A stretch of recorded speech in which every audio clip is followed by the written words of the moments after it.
Assalamualaikum warahmatullahi wabarakatuh. Waalaikumsalam warahmatullahi wabarakatuh. Jumpa lagi bersama kami di channel Himpunan, channelnya para penyintas ya.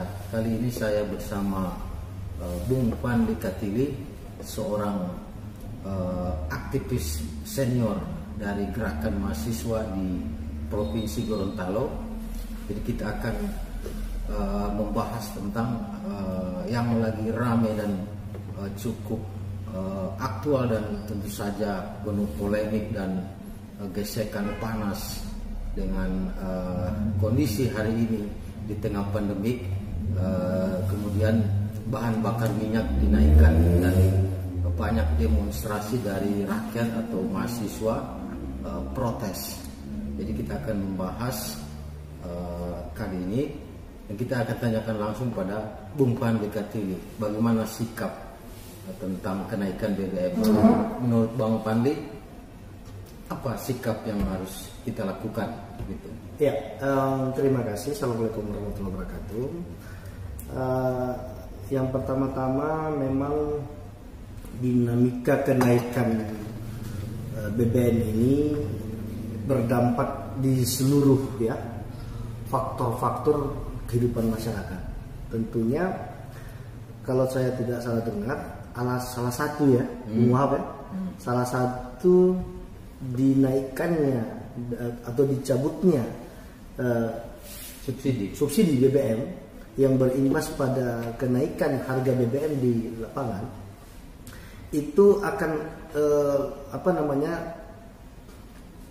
imbas daripada kenaikan harga itu akan dikonversikan ke BLT ya, ke masyarakat. Saya pikir ini positif juga sebetulnya. Positif juga, cuman memang secara edukasi saya melihat pertanyaannya, saya melihat begini, kira-kira sampai kapan masyarakat akan dihidupi dengan BLT terus?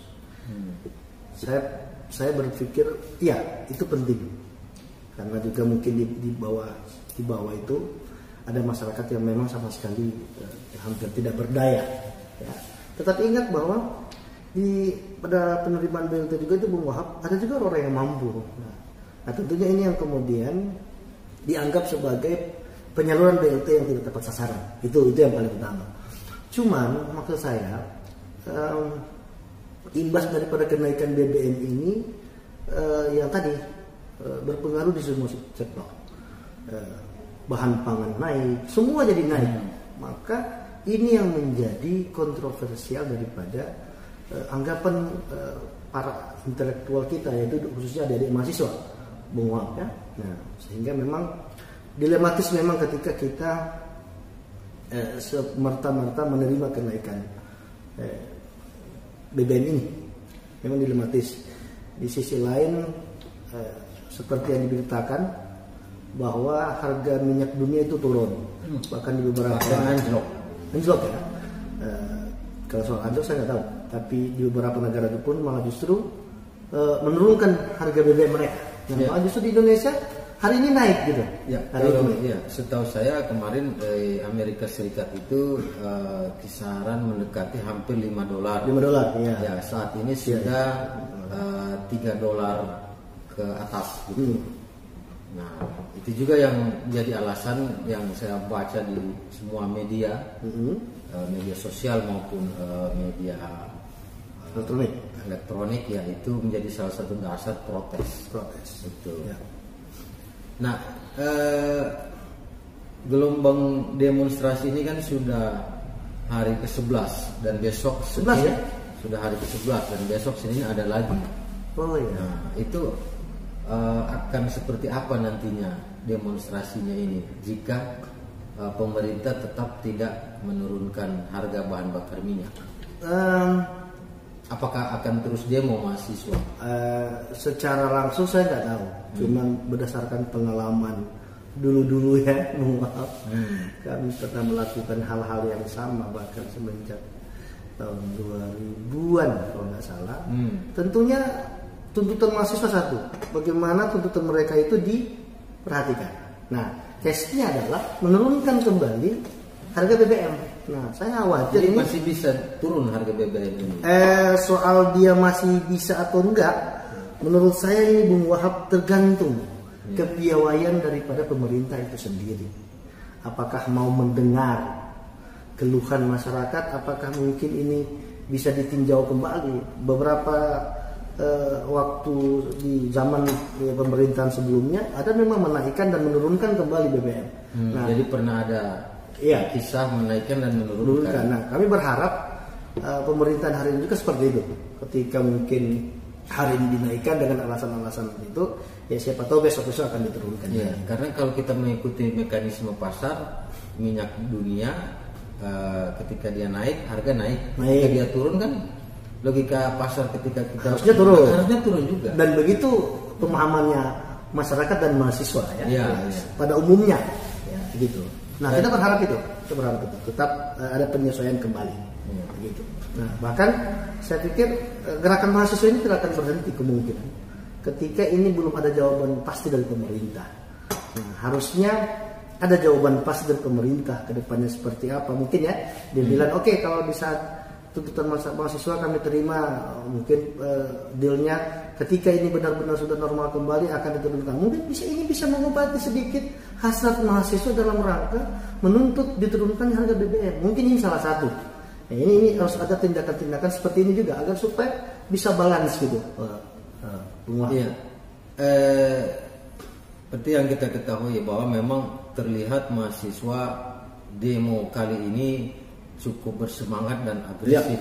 Sampai-sampai ada yang di kemarin salah satu mahasiswa itu melontarkan kata-kata yang dianggap melanggar etika mahasiswa di Gorontalo. Nah, itu kemudian langsung disikapi juga oleh aparat keamanan dan mungkin juga kita lihat ada rektorat. Dan saya lihat itu. Itu menurut Bapak itu gimana? Ya, naluri aktivis gerakan saya pikir sampai kapanpun tidak akan pernah mati. Gitu. Meskipun dengan ruang berbeda, Bung Wahab Bahkan rata-rata teman-teman aktivis seperti itu. Yang pertama, memang saya melihat di video saya tidak melihat di lapangan karena beberapa hari kemarin saya kurang fit kondisi kesehatan saya sehingga memang tidak ikut turut memantau langsung di lapangan.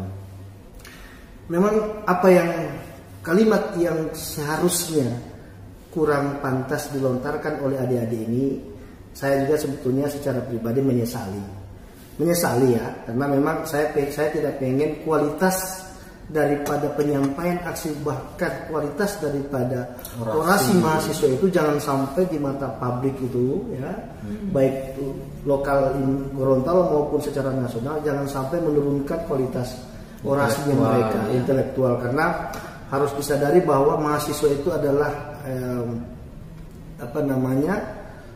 memiliki kontrol sosial terhadap kebijakan-kebijakan pemerintah. Nah, tentunya saya berharap jangan kemudian dicederai dengan hal-hal yang tentunya mungkin kurang mendapat dukungan positif dari masyarakat. Nah, seperti kalimat yang tidak senonoh yang tidak pantas. Maaf, saya tidak bilang senonoh, tidak pantas. Tentunya ini menjadi evaluasi mahasiswa. Saya dulu waktu masih sempat ngajar itu, saya selalu menekankan kepada mahasiswa bahwa aksi di lapangan itu wajib tegas dan keras, tapi haramkan untuk kasar. Itu saya sampaikan, aksi yang dilakukan oleh adik-adik mahasiswa itu wajib tegas dan keras, tapi jangan sampai kasar. Jangan sampai kasar. Baik tindakan maupun ucapan, karena ini sangat-sangat berpengaruh terhadap image gerakan mahasiswa. Nah, terkait dengan tindakan itu, saya jujur sangat mengapresiasi luar biasa Pak Kapolda, Pak Kapolda kita hari ini, Kapolda yang baru, meskipun belum pernah bertatap muka secara langsung. Saya melihat apa yang beliau lakukan, Pak Irjen Helmi Santika yang saya dengar cuma lewat media.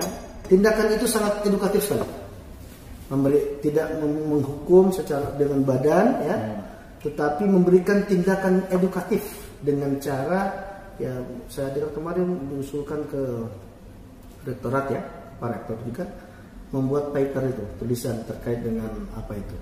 Yang tentunya saya berharap itu ada hubungannya dengan pembentukan karakternya mahasiswa, oknum mahasiswa. Itu sangat luar biasa. Bahkan saya lihat Pak Rektor juga sama-sama dengan Pak Kapolda langsung turun menangani persoalan itu. Nah, tentunya ini sebuah tindakan edukatif yang sangat luar biasa, yang sangat memberikan pelajaran berharga buat oknum itu sendiri. Kalau siapa namanya kemarin, si Yunus ya, Yunus, dan tentunya Yunus Pasau, tentunya untuk juga adik-adik mahasiswa yang lainnya. Itu karena gerakan mereka hari ini kan bukan hanya gerakan sekali atau gerakan sehari. Saya lihat di beberapa perkembangan katanya mereka akan melakukan gerakan selama bulan September ini sampai BBM turun. Nah, tentunya ini jangan kemudian dicederai dengan hal seperti ini. Nah, saya atas nama pribadi mengapresiasi apa yang dilakukan oleh Pak Rektor ya, dan juga Pak Kapolda, Pak Irjen Helmi Sartika, yang memberikan tindakan hukuman yang bersifat edukatif kepada oknum mahasiswa tersebut, dan itu luar biasa. Saya lihat itu belum pernah ada dilakukan selama ini oleh aparat-aparat itu, dan itu saya sangat mengapresiasi apa yang dilakukan oleh baik rektorat maupun Pak Rektor ya maupun Pak Kapolda sendiri itu luar biasa. Nah, jadi terus itu itu mahasiswanya juga sudah minta maaf ya. Iya, kemarin ya. Ya, namun ada demo berikutnya juga menyebar video, dan ini sudah viral di seluruh Indonesia ya, di media sosial. Video kekerasan terhadap mahasiswa. Oh iya, ya, semua orang sudah lihat di media sosial. Iya. Itu memang pelanggaran juga kalau kita lihat ya. Iya. Karena demonstrasi itu dilindungi undang-undang. Iya. Menyatakan Undang-Undang nomor 9 tahun 98 ya. Oh, nomor 9 tahun 98 ya. Dan kita lihat di video itu memang itu pelanggaran berat, dan ini sudah viral di media sosial. Di seluruh nasional ya. Nah, itu bagaimana sikap atau apa yang harus dilakukan oleh para stakeholder penegak hukum dari kejadian itu? Ya, maaf, dari tahun ke tahun bahwa dari masa ke masa ya, saya sampaikan dulu. Gerakan mahasiswa ini adalah gerakan yang selalu membuat, ada juga hal-hal yang membuat gerakan mahasiswa itu untuk merubah negara ini. Ya, kita tidak bisa pungkiri Bung Wahab bahwa sejak pergerakan pemuda kita ambil dari tahun 1908, 28, 45 dan sebagainya, itu ada reformasi 98 bahkan reformasi 98 pada saat itu ya. Dan di situlah polisi kemudian dipisah oleh Presiden Gus Dur dan menjadi besar seperti ini. Itu juga karena gerakan mahasiswa, mahasiswa. Tapi kejadiannya sekarang malah ada oknum polisi yang melakukan kekerasan terhadap mahasiswa. Nah, itu. Dan ini sudah viral di media sosial, itu media nasional. Ya, itu maksud saya. Harus diapresiasi. Dan ini kejadiannya di Gorontalo. Gorontalo ya. Iya, saya lihat juga tadi. Memang begini Bung Wahab. Kasihan juga memang. Terkadang saya mengecilkan pada itu Bung Wahab ya. Oknum ya, kita batasi pada oknum ya. Memang terkadang oknum-oknum pihak kepolisian sebagai aparat penegak hukum ya di lapangan itu memang sering oknum-oknumnya termasuk pada saat unjuk rasa ya. Karena saya juga pernah mengalami beberapa kali, bahkan sering pada saat itu kadang-kadang oknum-oknum kepolisian ini melakukan atau menjalankan perannya itu mereka sering dianggap menyalahi aturan. Menyalahi aturan dalam hal apa? Dalam hal melakukan pengamanan di lapangan. Itu memang terlihat itu di mana-mana di setiap gerakan. Ya mungkin juga karena faktor manusiawinya. Itu juga kita tidak bisa pungkiri. Nah, Atau ada satu pendidikan karakter yang salah jangan-jangan. Saya tidak ingin melakukan, saya tidak ingin menyampaikan itu.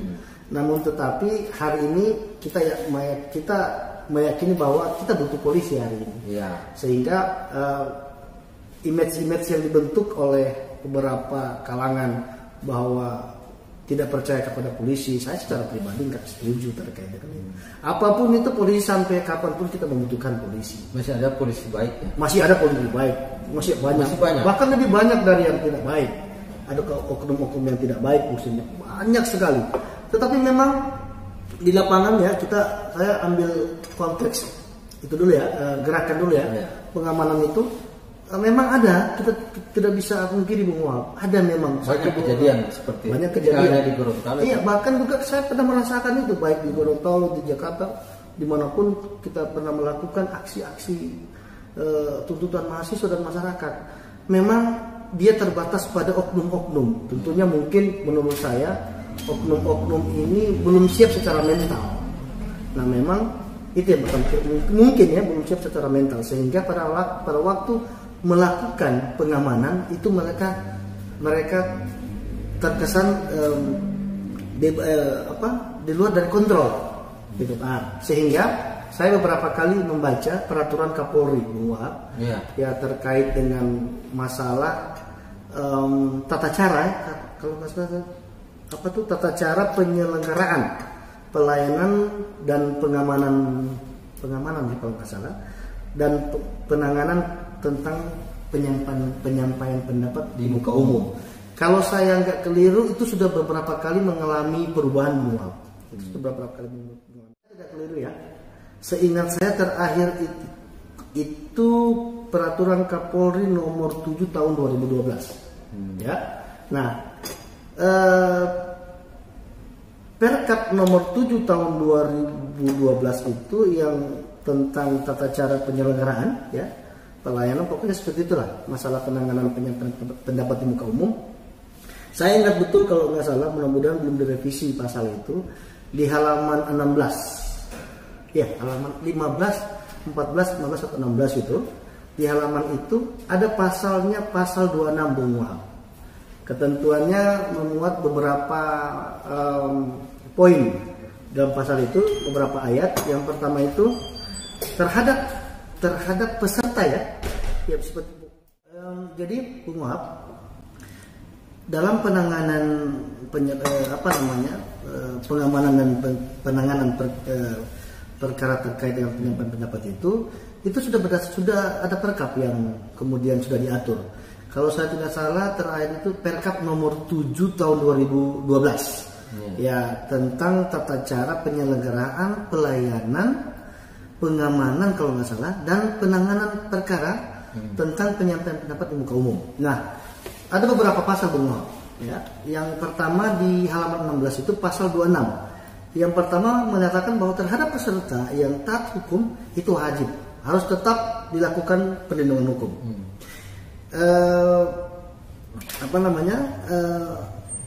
Ayat 2-nya terhadap pelanggar hukum harus dilakukan tindakan tegas tetapi proporsional. Nah, di selanjutnya juga itu ada disebutkan 3 terhadap pelaku yang anarkis. Nah, ini untuk anarkis, yang anarkis itu tetap dilakukan tindakan yang tegas dan diupayakan menangkap pelaku. Jadi disuruh tangkap pelaku berdasarkan perintah Perkap ini. Pelaku dari aparat? Tidak, bukan dari pendemo. Ini masih bicara pendemo ini. Jadi ayat 3-nya terhadap pelaku demo ya yang melakukan tindakan anarkis. Nah, mungkin kan aparat itu dilakukan. Aparat juga banyak melakukan tindakan anarkis. Iya. Kayak kemarin kan? Iya. Videonya menyimpang. Iya. Dilakukan tindakan tegas dan diupayakan menangkap pelaku dan berupaya menghentikan tindakan anarkis kayak dimaksud. Nah ini yang kemudian sudah diatur di dalam Perkap nomor 7 tahun 2012. Nah, di pasal selanjutnya Bung Wahab, saya bacakan ya, saya sampaikan. Pasal 27 itu begini bunyinya. Pelaku pelanggaran dalam hal ini yang pendemo itu yang telah tertangkap harus diperlakukan dengan baik. Artinya secara manusiawi. Nggak boleh senonoh dilakukan itu. Itu ditendang-tendang. Nggak boleh itu. Tindakan dilakukan, tindakan. Jadi pelaku pelanggaran itu yang tertangkap harus diperlakukan secara manusiawi. Tidak boleh dilakukan dengan tindakan yang kekerasan atau apalagi pelecehan seksual. Nah, di selanjutnya juga ayat 3 pasal 27 itu upaya penangkapan ya, upaya penangkapan terhadap pelaku pelanggaran dapat dilakukan ya seketika bisa. Jadi Pak Bung Wahab kalau melakukan peserta demo melakukan pelanggaran itu langsung bisa ditangkap. Pada saat peristiwa terjadi boleh, namun bila tidak memungkinkan ada sarannya dengan pertimbangan mungkin yang ya jangan sampai menimbulkan dampak yang lebih luas. Tapi Perkap ini up to date apa sudah direvisi? Saya belum tahu, cuman sepengetahuan saya itu Perkap yang terakhir. Memang sudah beberapa kali mengalami perubahan sebelumnya. Yeah. Nah, yang pertimbangannya mungkin menimbulkan dampak yang lebih luas, maka mungkin penangkapan itu dapat dilakukan di kemudian hari. Jadi bisa tidak langsung ditangkap, bisa juga langsung ditangkap gitu. Ini Perkap ya, ini bunyi Perkap ini. Di pasal yang 3 juga, di ayat 3 juga proses penangkapan terhadap pelaku pelanggaran dalam hal ini masa aksi itu dilaksanakan sesuai dengan ketentuan peraturan perundang-undangan. Kalau Perkap dengan undang-undang itu mana yang lebih tinggi undang-undang. Ya. Jadi saya pikir juga undang-undang. Jadi ini kan seakan-akan menakut-nakuti orang demo ini. Enggak juga. Kalau undang-undang menyuruh demo. Enggak juga. Kalau undang-undang nomor 9 tahun 98 itu diatur tata cara. Ya, tata cara demo. Ya. Dan itu ada undang-undang untuk melindungi. Nah, yang paling jelas itu di pasal 28 Bung Wahab. Bung Wahab tahu apa enggak? Dia punya itu. Jadi terhadap dalam melakukan upaya paksa itu, ini polisi ya, kita bicara polisi ini pasal tentang polisi.